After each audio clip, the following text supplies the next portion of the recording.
It's been a long time since the Magic Mouse is here, but during this time there have only been two generations of this product.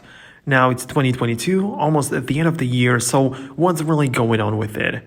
I'm aware that some people absolutely despise the Magic Mouse in general.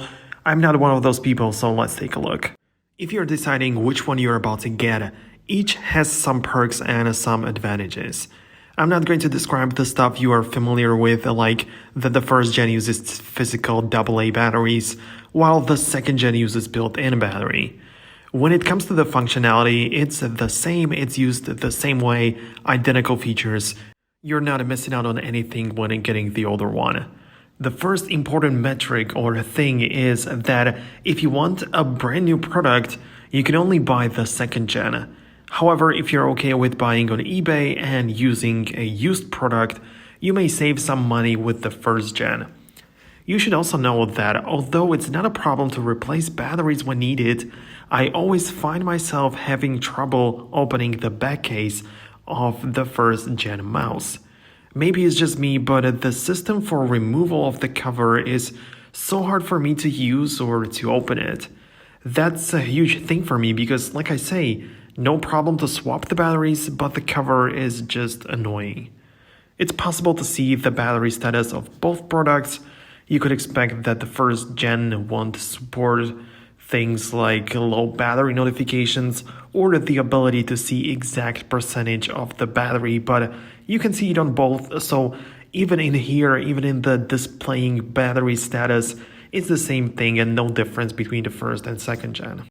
Although the weight wouldn't really be that important because it just always lays there on the desk. But if you can see right here, putting the Apple's Magic Mouse on the scale, the first generation is actually about 20 grams lighter than the second gen. But don't forget that the first gen has already physical batteries placed inside it. So even with the batteries in, it's still lighter than the second gen. Like I say, it's not something that would really be that important, but still, it may be a little harder to move it around the desk. I mean, very small differences going on here, I'm just speculating. It's really hard to notice anything. I know because I've been using both. Apple's Magic Mouse is the only one I use, so I've been stuck with both of them, so I know what's really going on. I didn't really notice any difference in the weight. I mean, of course, you don't even pick it up a lot of times, so you just slide it on the desk or table, so I don't know, I just wanted to point it out.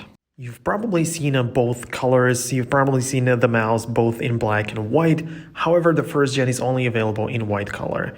I don't feel like it's getting dirty or anything, but if you want the black one, it's only stuck with the second gen. So if color is really important to you, then there's not really any decision to be made because it's already been made for you, I guess. And probably the most important thing here is the price.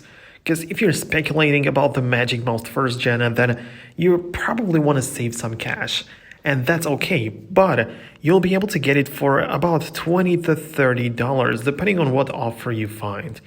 You're not going to deprive yourself of any features that you'd get with the second gen. And like I said, you'll only be able to get the white one. But get ready to switch batteries after 2 weeks or so, depending on how you'll use it.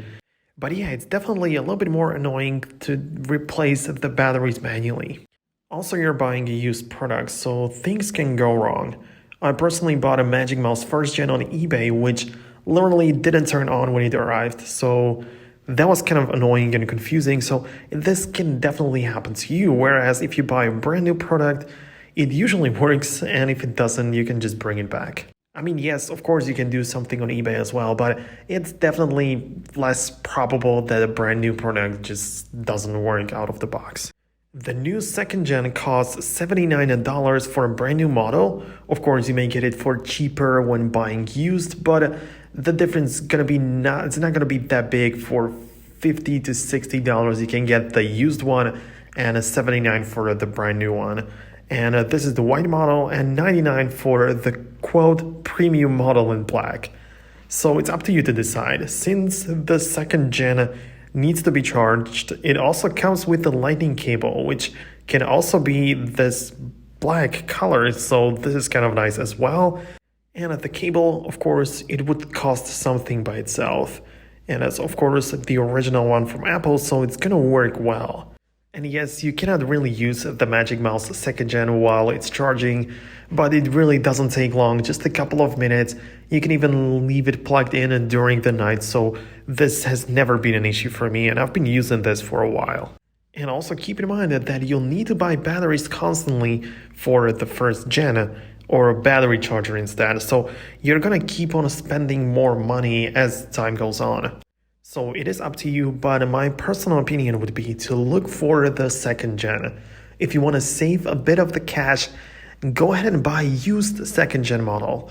You don't need to purchase the brand new one, and you don't have to buy it in black if you don't want to spend that much money on it. But of course, if you want to save, just buy the second gen, but the used model. Yeah, these have been kind of used less. I mean, they have been released quite recently compared to the first gen, so it's less likely that you buy a faulty product when buying used, and there are also other things like I talked about, so this is exactly what I would do. Now, thanks a lot for watching. If you enjoyed this type of video where I go straight to the topic and right to the point, make sure to subscribe so you don't miss future uploads like these, and yes, leave a thumbs up to support the channel. Thanks a lot again, and we can see each other in the future.